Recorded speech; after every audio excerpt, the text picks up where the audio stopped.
МКС на связи. Прием с высоты 400 километров. Рады слышать вас. Astronomie, astrophysique, cosmologie, astroparticules.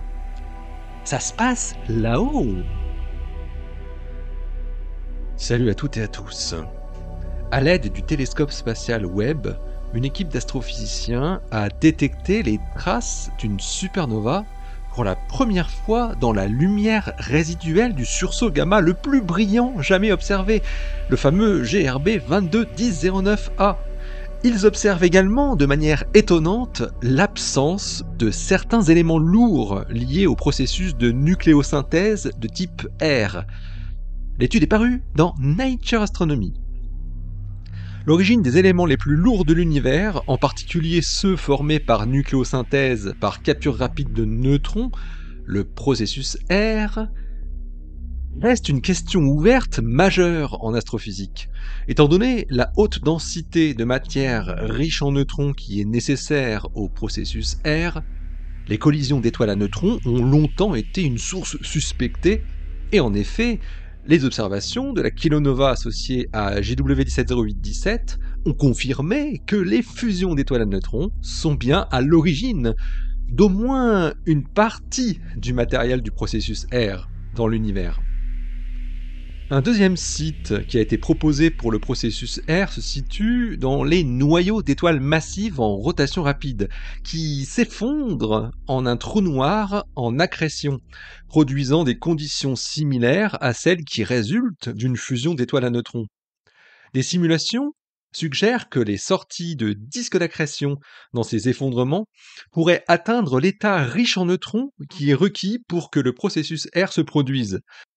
La plus grande masse d'éléments lourds du processus R qui sont synthétisés par événement par rapport aux fusions d'étoiles à neutrons suggère que ces effondrements stellaires pourraient en être une source dominante, ce qui en ferait la possible pièce manquante dans notre compréhension de l'enrichissement en éléments lourds du processus R dans l'univers.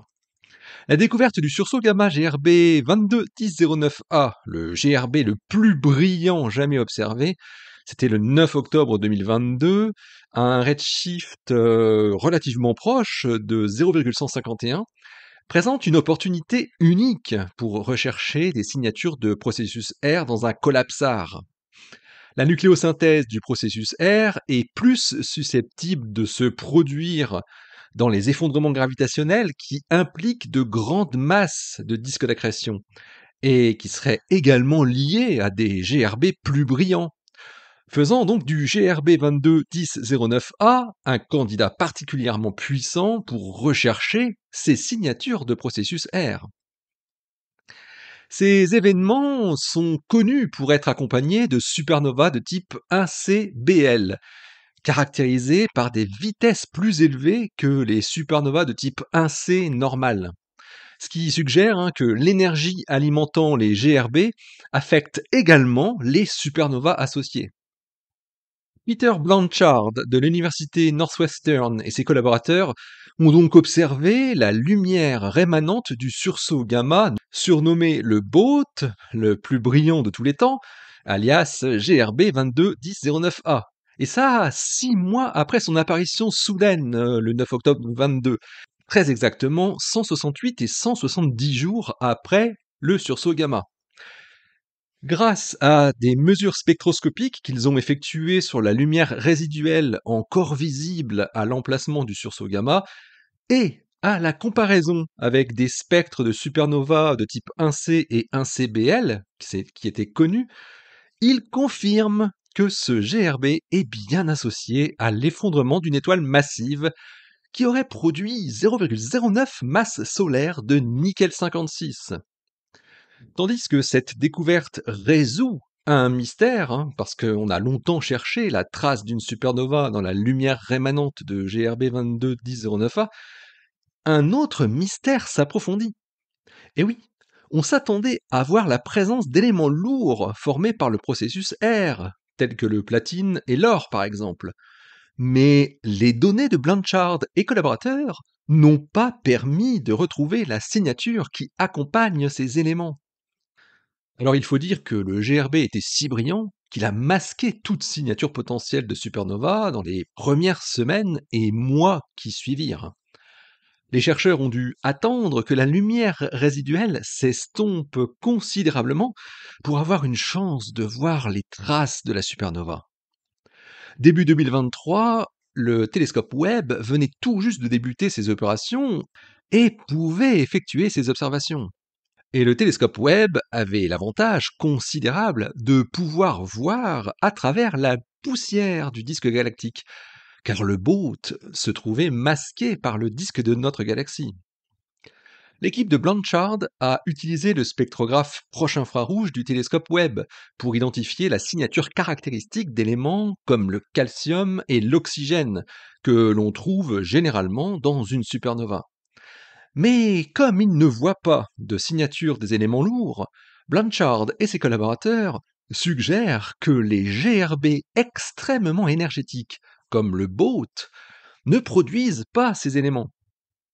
C'est une information clé, et les futures observations avec le télescope Webb détermineront si les cousins normaux du BOAT produisent ou non ces éléments.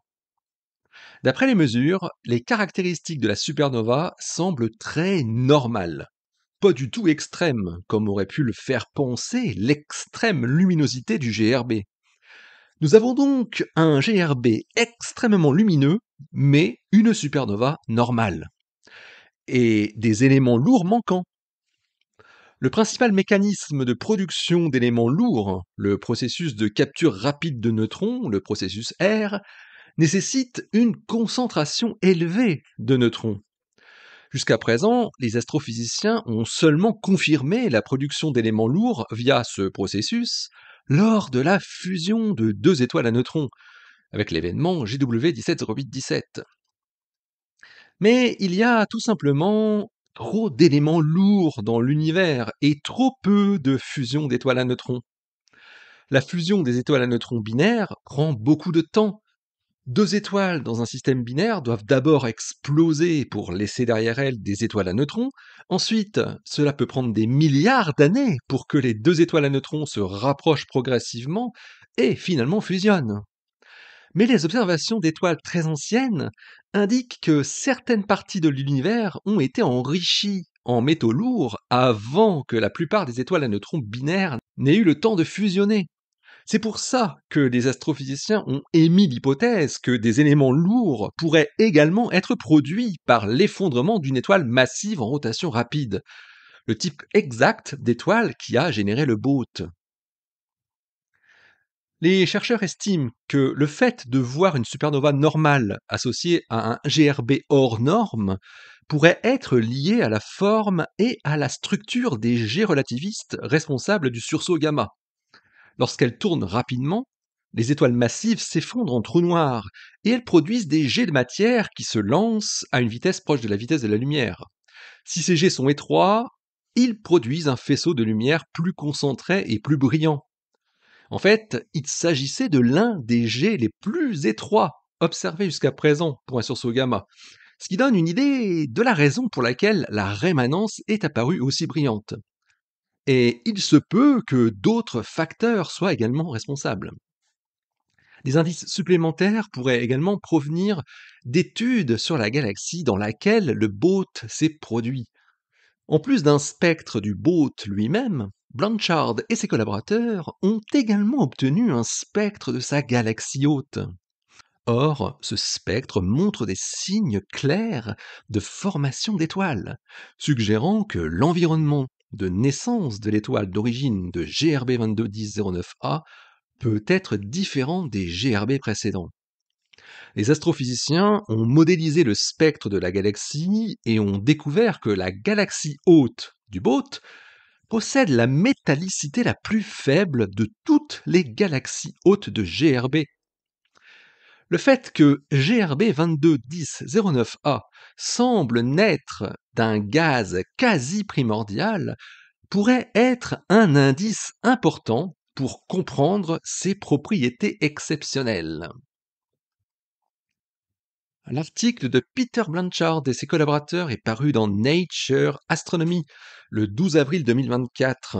Il porte le titre Détection avec Webb de la supernova associée à GRB 221009A sans signature de processus R.